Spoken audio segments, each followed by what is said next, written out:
seorang guru di Bekasi membangun sebuah planetarium. Bahkan untuk itu dia terpaksa nombok dengan uangnya sendiri. Apa sebenarnya yang terjadi? Saya akan segera kembali. Di hadapan saya ada Pak Muhammad Yusuf. Pak Yusuf, terima kasih banyak sudah hadir ya. Boleh tahu pekerjaan Anda apa, Pak Yusuf? Saya bekerja sebagai guru di salah satu SMA, di SMA Marte Bakti di Bekasi. Bekasi. Guru apa? Saya guru fisika, juga guru matematika. Fisika dan matematika.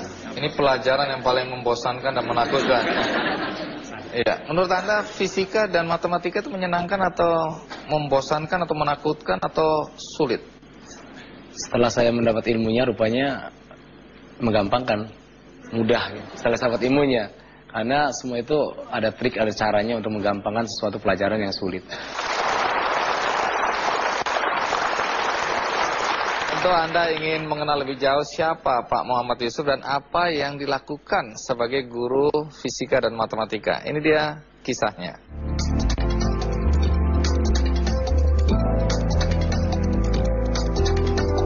Seperti inilah suasana Planetarium Mabak 32 SMA Martia Bakti Bekasi, Jawa Barat.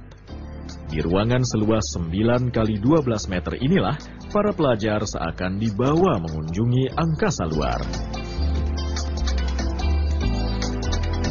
Dengan perantara media film tentang tata surya dan jagat raya, seorang guru, Muhammad Yusuf, mencoba menyajikan pelajaran fisika agar lebih mudah dimengerti dalam suasana santai.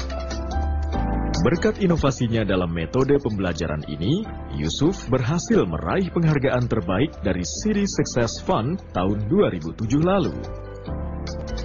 Yusuf yang tidak hanya mengajar fisika, tetapi juga matematika, kimia hingga kesenian ini selalu mengembangkan berbagai alat peraga dalam membantunya mengajar, sehingga siswa tidak hanya menerima teori saja, tetapi juga dapat praktek secara langsung.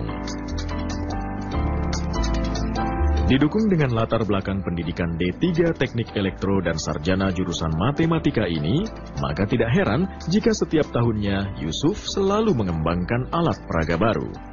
Seperti contohnya ruang praktek siaran radio ini.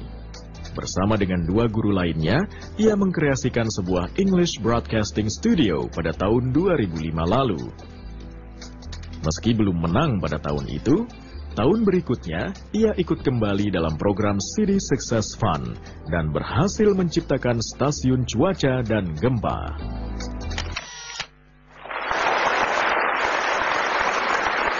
Jadi, dengar-dengar Anda menciptakan banyak alat peraga, termasuk yang ada di depan mata.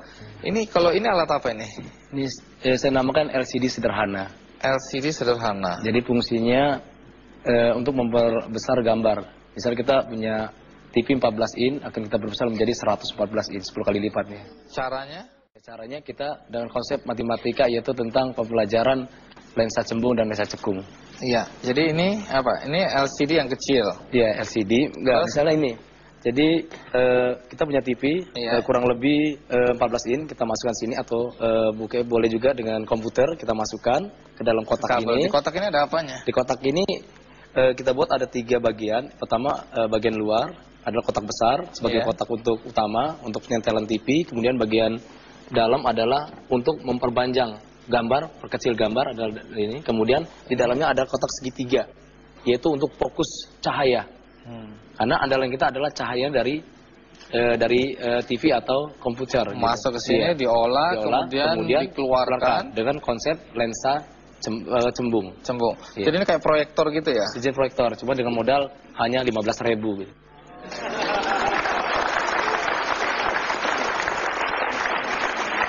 Ini sudah diuji ya? Mungkin di studio agak susah, tapi sudah diuji nih ya? Berhasil ya? Tahun 2006 sudah dilombakan, ya alhamdulillah termasuk kategori alat yang memang tepat guna dan kreatif. Nah, kalau helm ini apa ini? Helm ini saya rancang dulu sudah lama sekali, tahun 2001 sudah saya buat, dulu pakai topi proyek. Mulanya untuk lampu saja, cuman saya ambil tenaga angin, baling-baling. Jadi kalau naik motor, baling-baling ini akan berputar, kemudian dia akan menyimpan arus. Nah, sini saya buat penyimpan arus.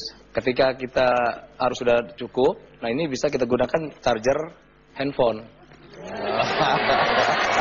Masukkan gini. Jadi untuk pulang kampung cukup masukin sini. Cukup ya. Di antara banyak sekali temuan-temuan atau ciptaan Anda menciptakan planetarium. Kenapa Anda harus menciptakan planetarium ya? Awal mulanya, waktu saya memberi satu materi pembelajaran tentang planetarium, memang saya akui di planetarium itu tentang tata surya maupun jagat raya itu banyak sifatnya teoritis, penyampaian. Kemudian banyak anak yang jenuh. Kayak cerita dongeng saja kan, cerita luar angkasa, mereka sendiri juga nggak tahu seperti apa di luar sana.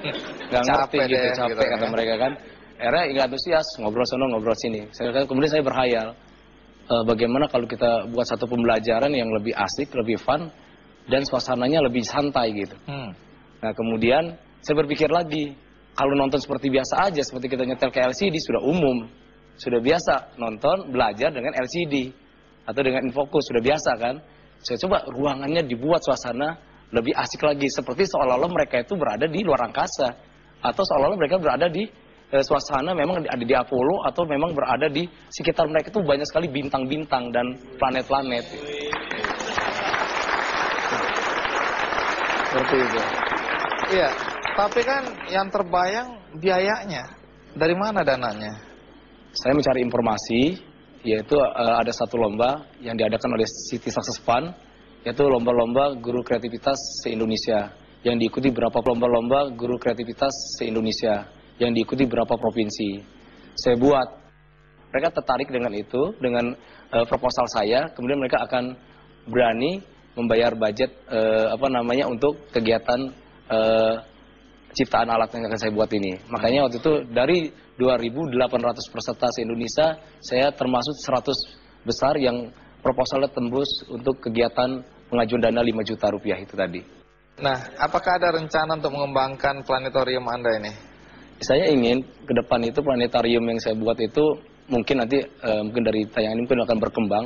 Saya akan buat secara lebih digital lagi. Karena sementara ini lukisannya ya lukisan karya saya sendiri bulan-bulan tadi itu. Nah ke depan nanti saya akan menggunakan digital elektronik semua. Mudah-mudahan nanti lebih masuk ke dalam ruang itu suasananya seperti ya mungkin saat ini mungkin belum saya katakan belum 100%, mungkin masih 70%. Mungkin ke depan akan saya ciptakan lagi dengan alat-alat yang lebih digital dan lebih menarik lagi mungkin.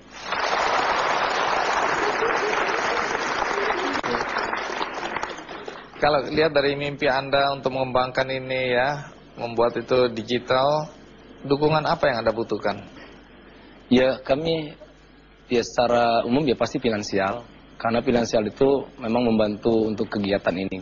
Karena kedepannya bukan saja ke sekolah kami yang membutuhkan ini, tetapi mungkin dari sekolah-sekolah, contoh SD-SD yang ada itu tadi, kemudian mungkin kami akan mengundang dari SMP-SMP lain untuk mempelajari studi banding dengan kegiatan tentang planetarium ini. Karena nggak semua sekolah memiliki planetarium secara umum. Hanya guru-guru tertentu saja yang berinovasi. Dan karena itu butuh ruang yang cukup dan juga butuh perawatan dan butuh ide-ide seterusnya berjalan.